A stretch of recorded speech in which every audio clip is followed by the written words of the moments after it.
Good afternoon. So today we are going to start the food safety and education lecture. And last week we have discussed the part one, and I have uploaded the part two as well to the LMS. So hope you have read the second one also. It's again about the food safety.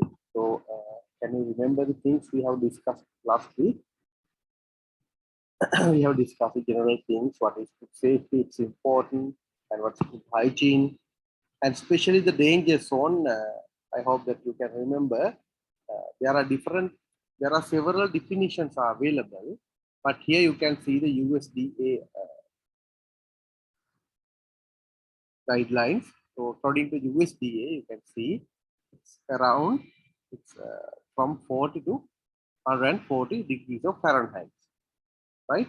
Sometimes we call it as 5 to 65, and in here you can see 4.4 to 60 degrees of Celsius. So we have to, it is important to keep foods away from this zone, right? So the reason for that is the temperature difference is, you know, that from 4 degrees to 6 degrees means the temperature is highly susceptible for microbial growth. So therefore, it is very important to keep our foods away from these temperatures.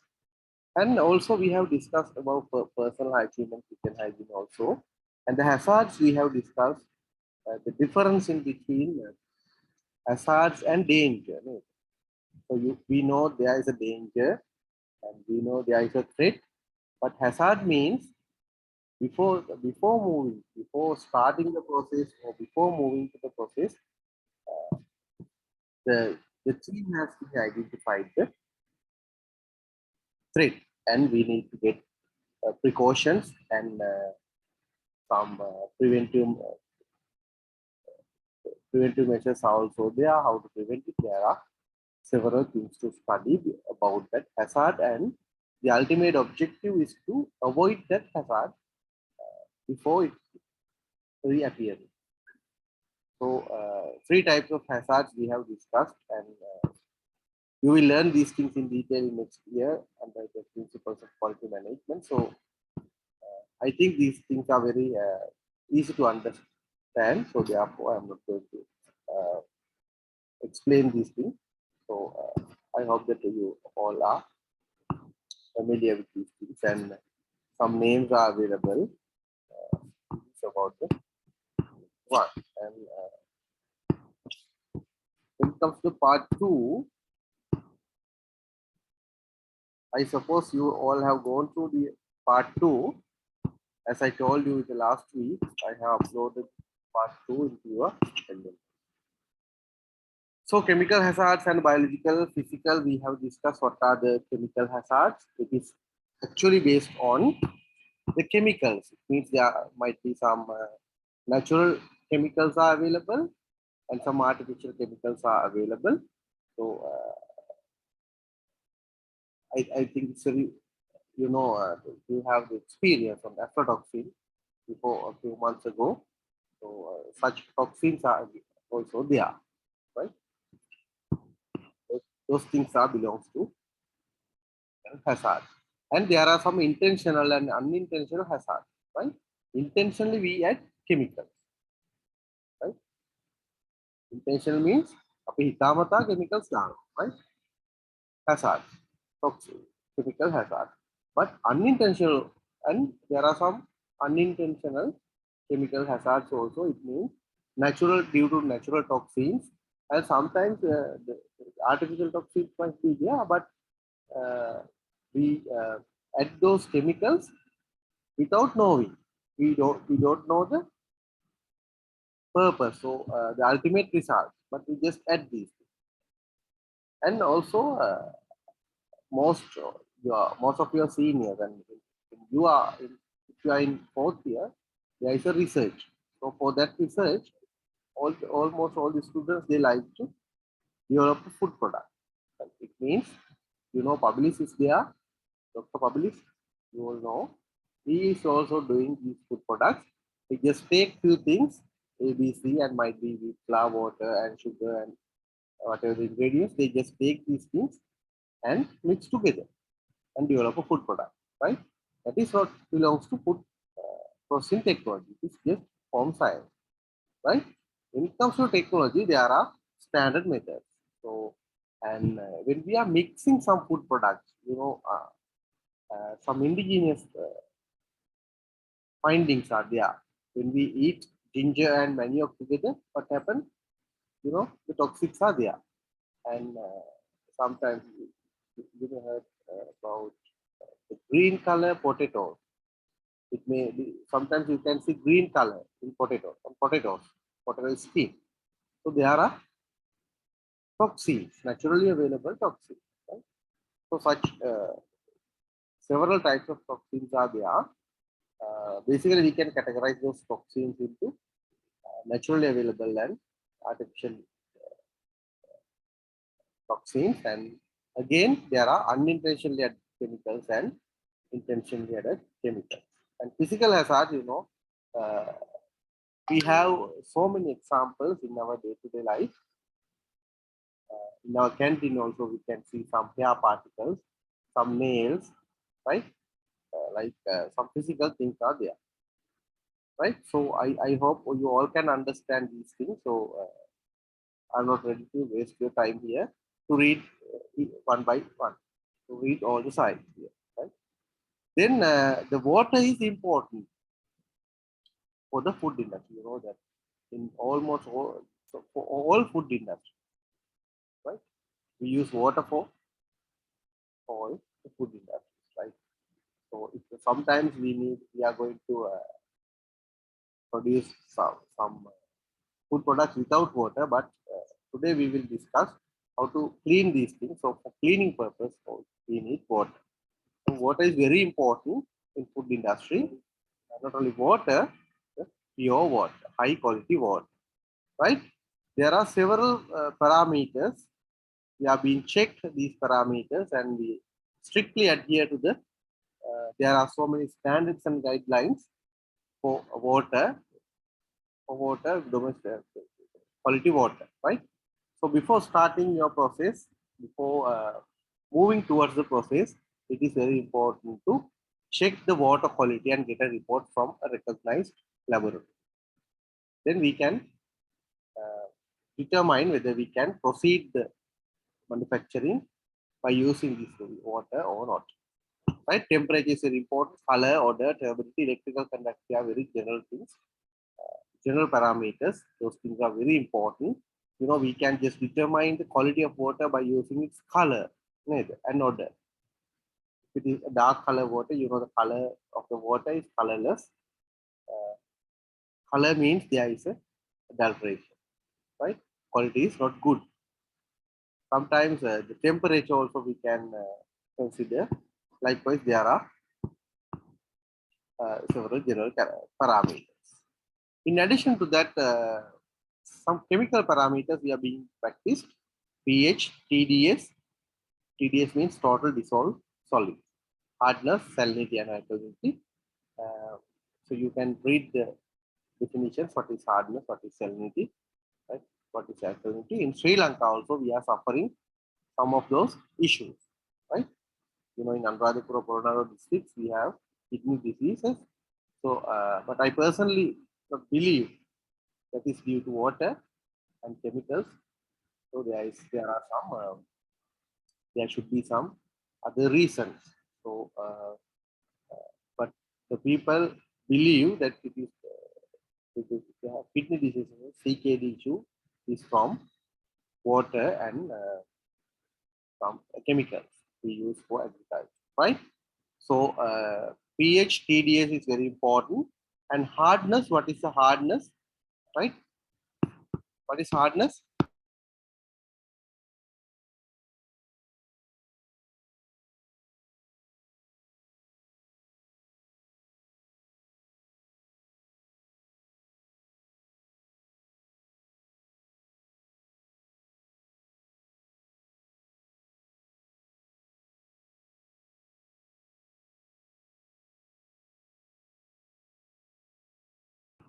sorry. So the chemical parameters are again important: pH, TDS, total dissolved solid, and hardness.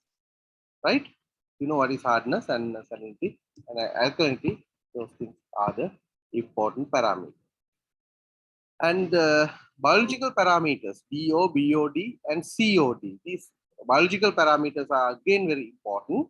What is this? DO means dissolved oxygen. BOD means biological oxygen demand, and COD means chemical oxygen demand.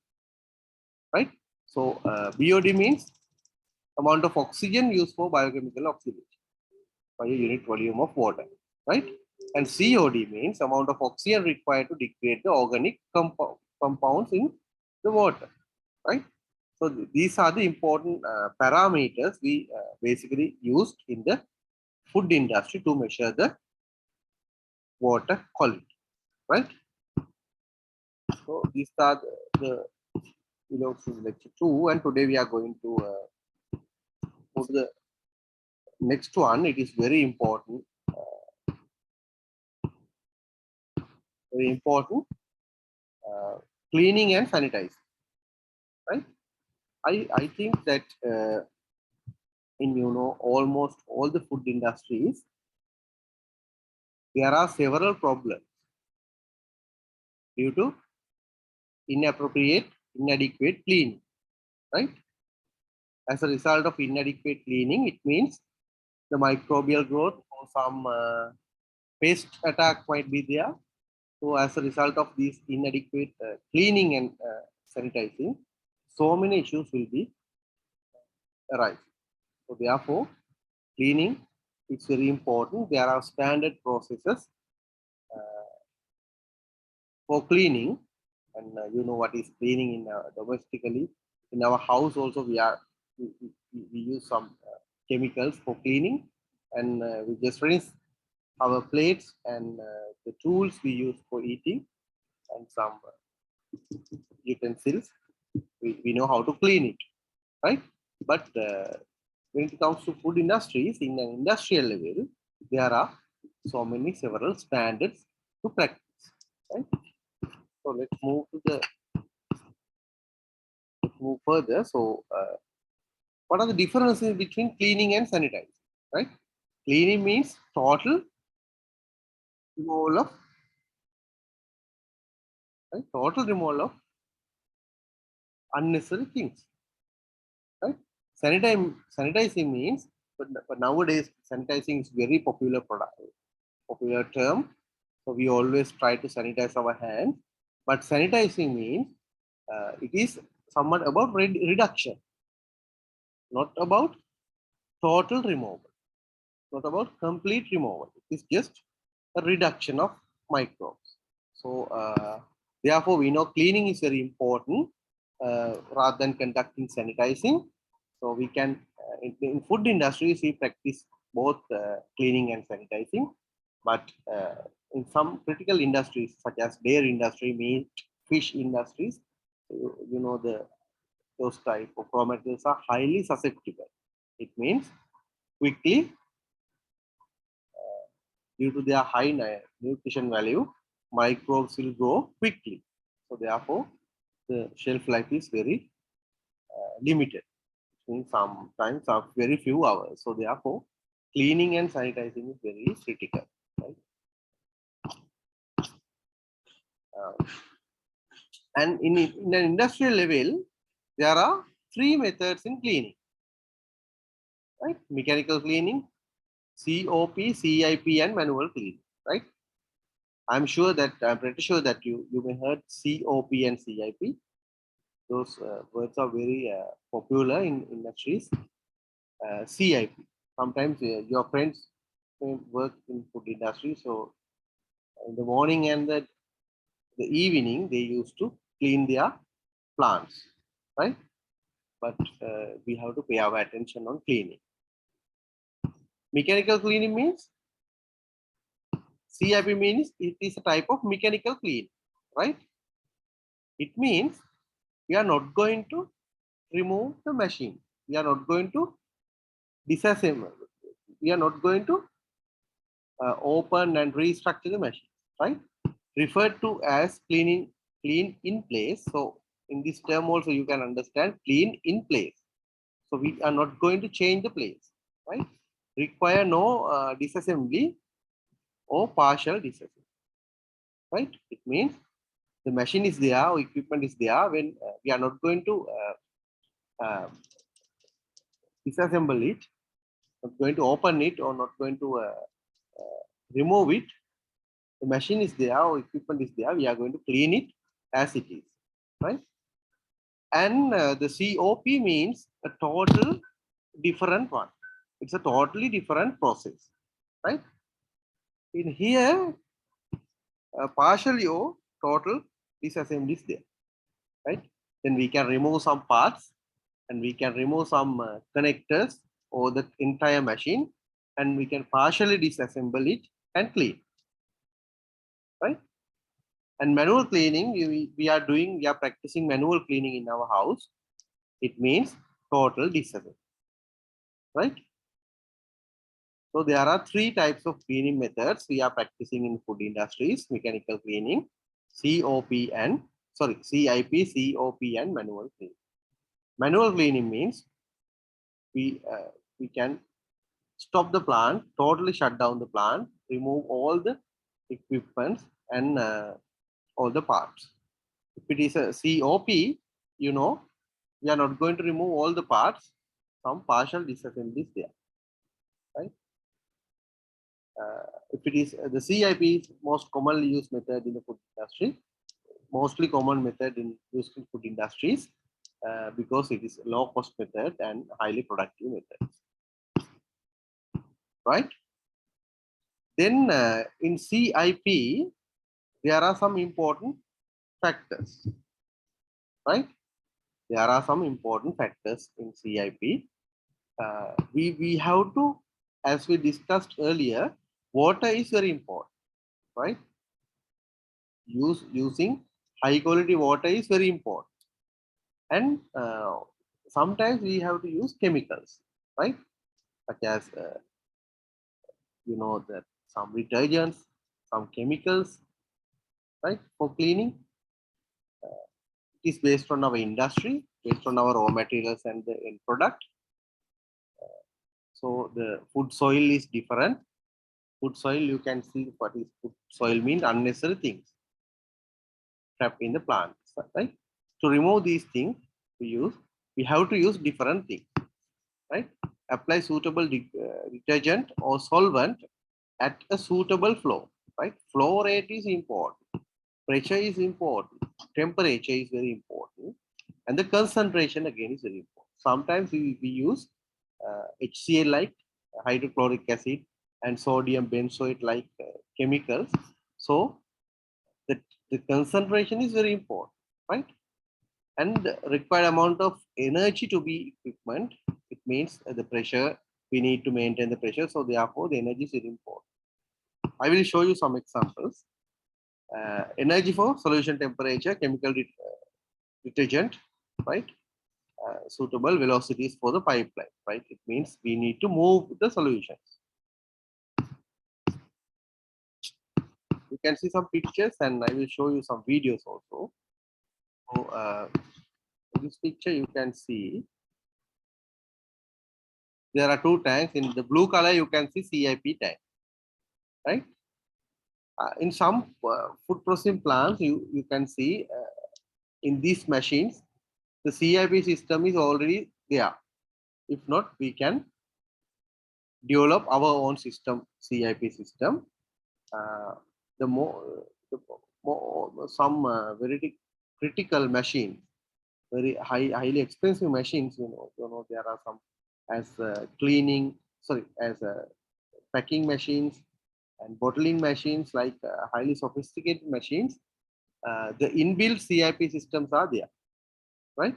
But some equipment CIP systems are not there, so we have to use the similar way, right? Here you can see the similar way we can use different CIP tanks, right? By using valves, right? Same plant, as an example, you know the dairy, pasteurized dairy, means You can see some fresh milk. Fresh milk. It is a pasteurized, sterilized product. So we just take milk and check its quality and pasteurize it. Pasteurize the milk and pack it. So same tanks are there. So for the same tanks, we can join. We can build and join a separate CIP system. So it means we use a similar pipeline, similar tank, similar way for CIP. So the cost is very low. Right? Here again, you can see the product tank is there. Right? Product is there, but a separate CIP tank is also there. This is the processing line, right? This is a processing line, and the CIP tank also fixed here. It means we use the similar same way. So therefore, we can reduce the cost, right? If we finish this process, then close this valve and open the this valve, and then let the solutions to move, right, throughout the process line. Then automatically the plant, all the equipments, machines, and pipelines will be clean, right? COP, cleaning out of place, cleaning equipment items by removing them from their operational area and taking them to a designated cleaning station. Designated cleaning station for cleaning. It means, as we discussed earlier, we are going to remove the disassemble the machine, and there is a common place in the factory or the processing line for cleaning, right? In our home also, you know, we have a separate place for cleaning. Then we will take all the items. Basically, we used to collect all the items with food soil into the same place, and then we start washing, right? Right? The same thing. Here we have a separate area for cleaning. Then disassemble the equipment and machines, and partially disassemble these things and clean the equipment. Requires dismantling an apparatus, washing it in a central washing area using an automated system and checking it at reassembly, right? So you know that the process is a little bit complex. Neither. We have to disassemble it and reassemble it. So the time is there. And there are some mechanical repairs due to this, the moving, right? Moving parts. There are some running repairs also. And the time is the highly time consumable method. So COP is not so popular than CIP. But manual cleaning is very difficult, right? In food industries, you know,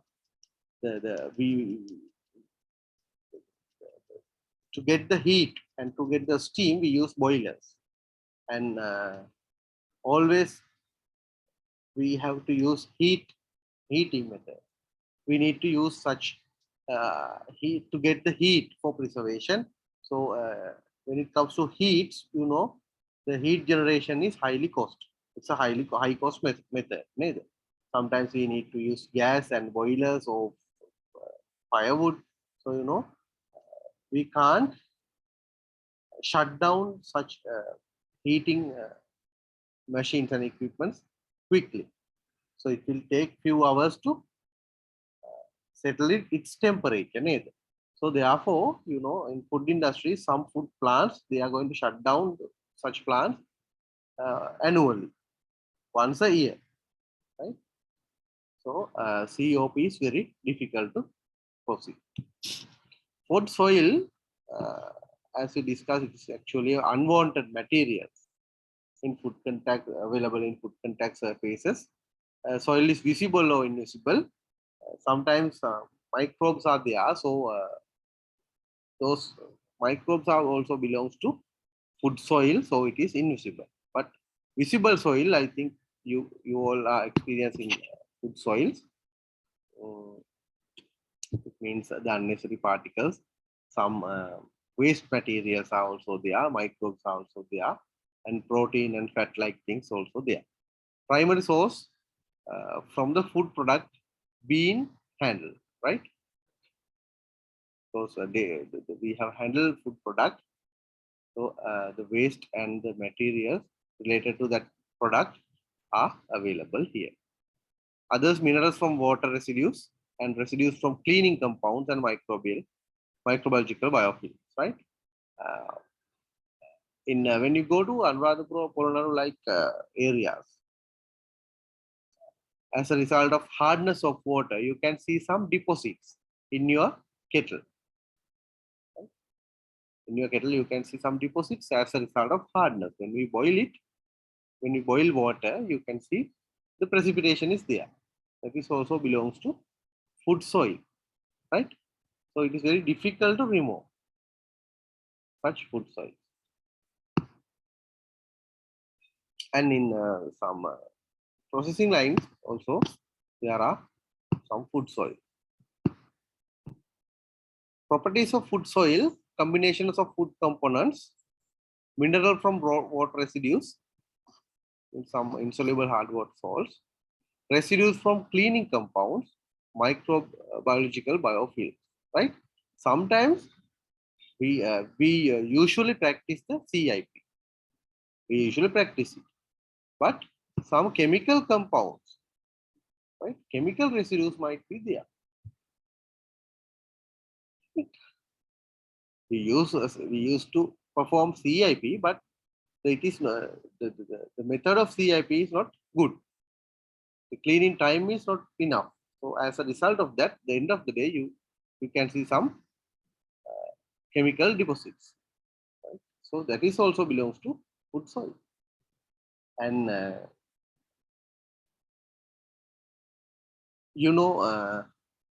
cabbage. When we buy a cabbage from any supermarket, then you can see some food soil. Those things are actually not food soil. So you can see some unwanted materials in cabbage, right? Cabbage leaf, you can see some unwanted materials like these. In food processing plants, the equipments are somewhat complex. Pipelines are also there. Some plates, some different shapes are also there. So as a result of that, such minerals and other compounds might be precipitated and retained. So here you can see initially the amount is very low, but with the time the, the soil amount will be increased, right? ඔයගොල්ලෝ heart attack හැදෙන්නේ cholesterol වැඩි වුණාමනේ, right? LDL cholesterol also type of we can consider it if it is a soil, so you can clearly understand how it happens, right? And different types of soils are available in food industries. Here you can see water soluble soils are there, acid soluble, alkaline soluble, and we need to sometimes we need to use hybrid methods to dissolve such solid. So okay, so water soluble soils, some water soluble things are there, such as some carbohydrates, some salts, and some sugar based compounds. Easily we can remove by using water, right? And if it is a alkaline product, right? If it is alkaline product, then we need to recommend to use acid based solution, right? And for sorry,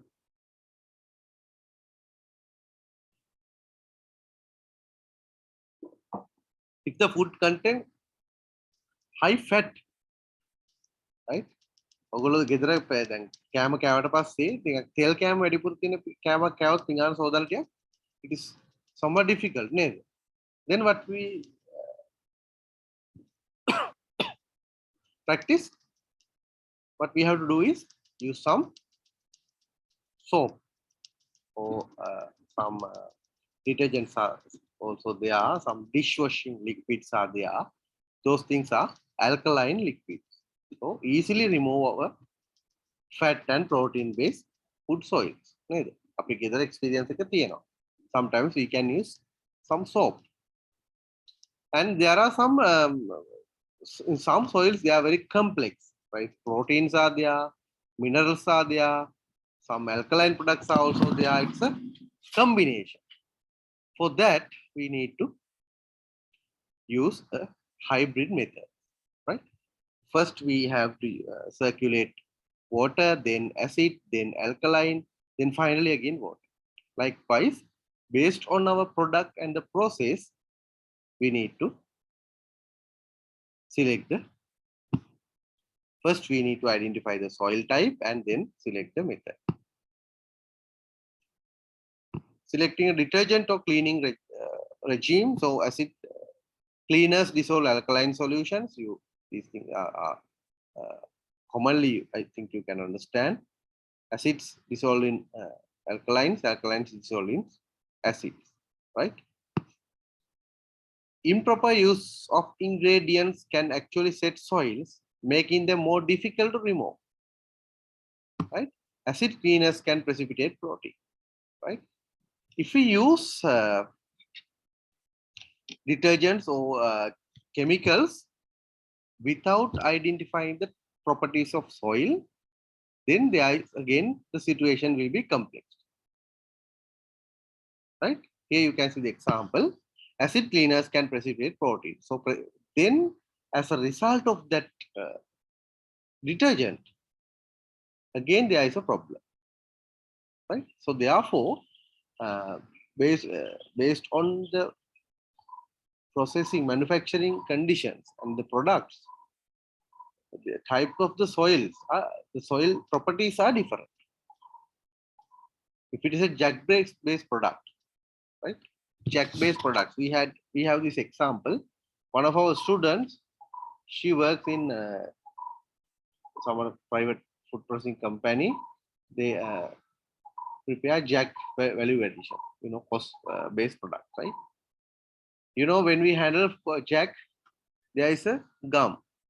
So it is very difficult to remove it, right? Then the student, then the industry, the people, they ask our students to develop a detergent to remove these soil, right? Such researches are also there. Sometimes you have to do, you have to engage, you will be interested on such research activities. So therefore, when you join with the food industry also, you have some challenges, right? Because we have such soil, it is how to develop a solution, how to develop a product for the CIP line. So this is very important. So you can show your colors by using your knowledge. Then you have some promotions and they will increase your salary and you will have a good environment in your food processing company, right? Required more sophisticated cleaners, which are amended with oxidizing agents, such as chlorinated detergents for removal, right? Different types of removals and detergents are there. Basically, we can see some products available in the market. So like you can see Vim, you can see Sunlight. Different types of detergents are available in the market for domestical processes. Domestically, we use to clean our dish or cooking pots, like some, that we practice. We used to use these things, such liquids, to clean our utensils. So you have this experience. Even you have cleaned your dish, your plate, you should have that experience. If it is high oily dish, meal, might be a fried rice or nasi guran like meal. So it is little somewhat difficult to clean your dish. Then you just add some vim or like some soap, then it is easy, right? Okay.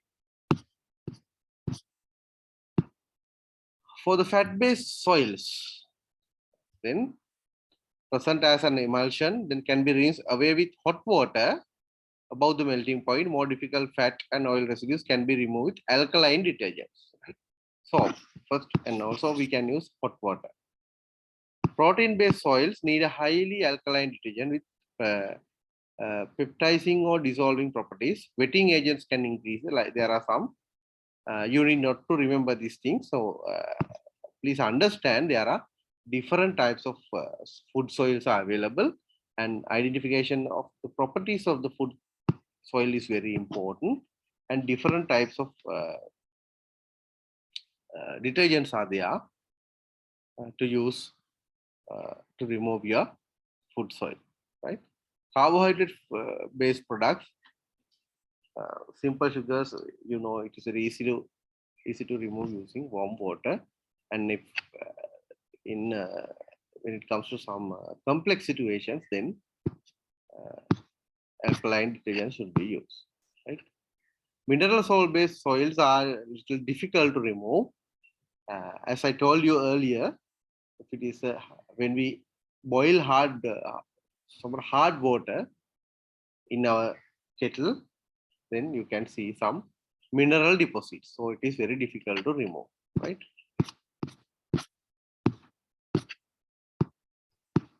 Microbiological films, you can see this example in curd pots, right? Curd pots means some clay pots are there. When you travel to Isamaharamo, Kataragama, and you can see some clay pots with curd. So microflora is there. Microbes are there when we consume all curd. Then you can see the layer at the bottom. Then it is very difficult to remove such microbiological films, right? Lubricants, sometimes grease and oils are there. So you know, we can't use water or soap or acids. So then we have to use steam or heat. Then if not, the hybrid method can be used, right? And anyway, it is very important to use odorless, colorless, and safe chemicals, right? Always you have to use food grade chemicals for CIP and COP for cleaning.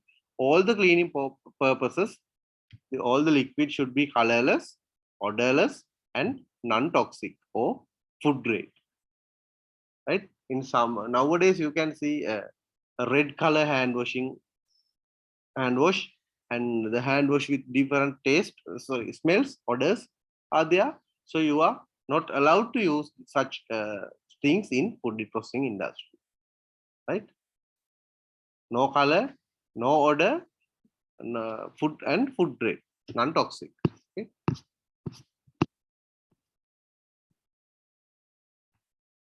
Cleaning effectiveness, cleanability of the surface, right? You should have this experience. Right? You should have experience on cleaning. If it is a wood surface, right? The surface with a wood base, it means a little bit, you know, that in some tile based, we can, it is very easy to clean a tile, neither clay, and somewhat difficult to clean wood material, wood surfaces, neither. As an example, our cutting board, neither. It is somewhat difficult to clean our cutting board. It is available in the kitchen. It is somewhat difficult, but stainless steel surfaces easily we can clean. And aluminum surface, we have already discussed.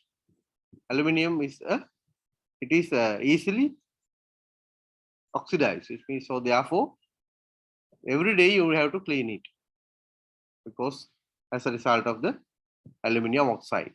And it is not durable one, neither. Easily damaged. And plastic surfaces. Just imagine about your food plate, your plate. Sometimes we use ceramic plates and plastic and some nickel plates.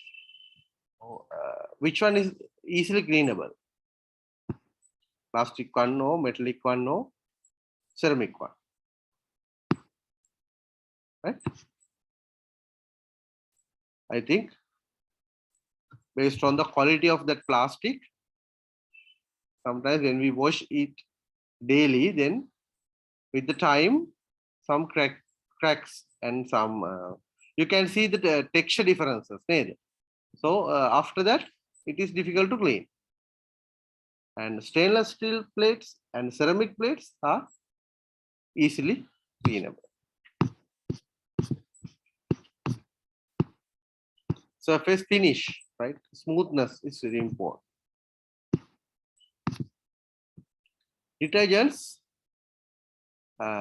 composed of mixtures of ingredients that interact with soils in several ways, right? In detergents, we know there are several chemicals, but it's actually a mixture, right? Mixture of ingredients.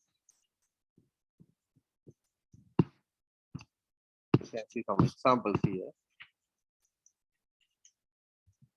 Alkaline detergents are there, acid detergents are also there, and water conditioners are there, and oxidizing agents. So based on our product, our requirement, we can select the a particular condition, particular sanitizer, particular cleaning agent for our process, right? Okay. Then sanitization. We have discussed about cleaning. So the food soil type is important. Then in selecting the cleaning materials, chemicals, so non-toxic materials shall be used, and you have to take the license and the certificate from a laboratory before using it by confirming its characteristics, especially for food grade, right? Without having that documents, you are not allowed to use, right? Then sanitizing, thermal sanitizing involves the use of hot water or steam, right? In industries, basically they use such always we use some heat, hot water and steam, but it is a little bit high cost method. Right? Steam has limited applications, expensive, and byproducts of steam condensation can complete cleaning operations. Right? Hot water. This is again, there are three methods. We can spray it, we can circulate hot water throughout the machines and equipments and pipelines, and immerse the parts, right? Immerse it is basically we use in medical applications. You can see they use hot water for microbial removal and sanitization. We can immerse the utensil in the hot water and spray it, right? And circulating system. Spray means steam spray. And typical regulatory requirements, right? At least 30 seconds at 77 degrees of Celsius, right? To remove soils, to remove microbes, at least we have to use 77 degrees of Celsius. It means hot water for about 30 seconds.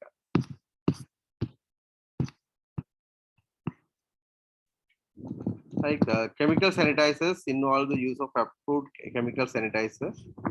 So let's move to the video now.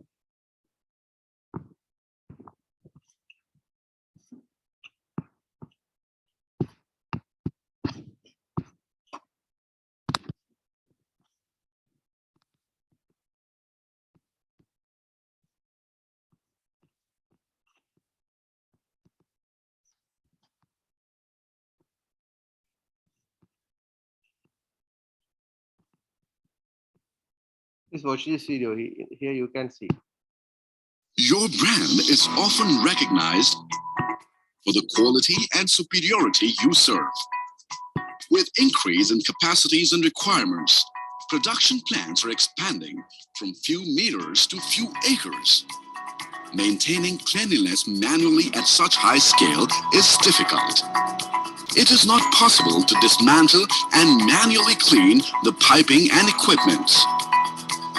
In fact, cleaning is the first step of production which prepares the process line for product.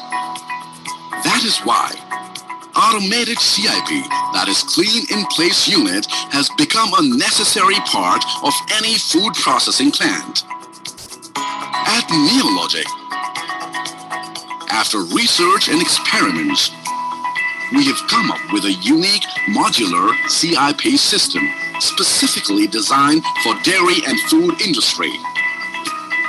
The system consists of module, CIP tanks, and a distribution piping. These tanks are filled with water and chemicals such as lye and acid. The cleaning objects like process tanks and piping are connected to CIP station by hygienically designed distribution piping. Let's take a glance at how this automated CIP module works. Once an object to be cleaned is selected, rinse water is pumped through dedicated piping route to clean product residue. After that, second cycle of lye or acid circulation is started. In each cycle, detergent is sprayed inside an object. Later, fresh water is passed through the system to clean the residue of detergent. Similar procedure is followed for different CIP routes.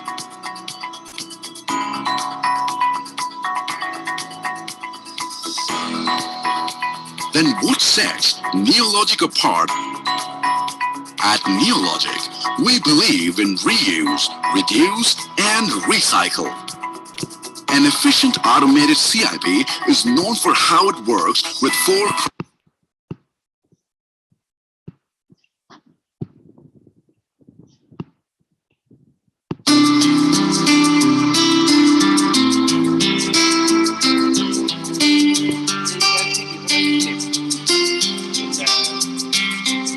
You can see different steps in CIP. In the right hand side, you can see the steps.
Okay, I think now it's clear to you all how the CIP system is working and what are the important things we have to consider in cleaning in process, right? And we are using some chemicals. Uh, as we discussed, all chemicals should be food grade, and the reactions has to be avoided. Neither. Sometimes you will use, as an example, some the strong chemicals are there. So when we use such chemicals, then there are interactions with the surface material. So such concentrations also considered, and the type of chemical and its originality should be considered. And our first of all, we need to identify the properties of our soil, right? Okay, thank you very much for joining today. So the CIP is very important, cleaning is very important. So you have to understand methods and processes and the way of selection methods and also raw materials. So I hope the things are clear to you all. So if you have any questions, it's your time to ask questions. So the next time you have around 2 more lectures. So I'm going to finish those lectures within next 2-3 weeks, and before the exam, then we will have a discussion again. So you can note your questions. You can raise your questions at the discussion. So thank you very much for joining today. Now you have idea about cleaning and sanitizing. So before purchasing your sanitizer and cleaning agent for your day-to-day activities, then now you can read the labels and identify the chemicals available, and you can determine whether it is acid-based one or alkaline-based product. And if it is a highly fat or protein-based product, alkaline based sanitizer should be detergent should be used, right?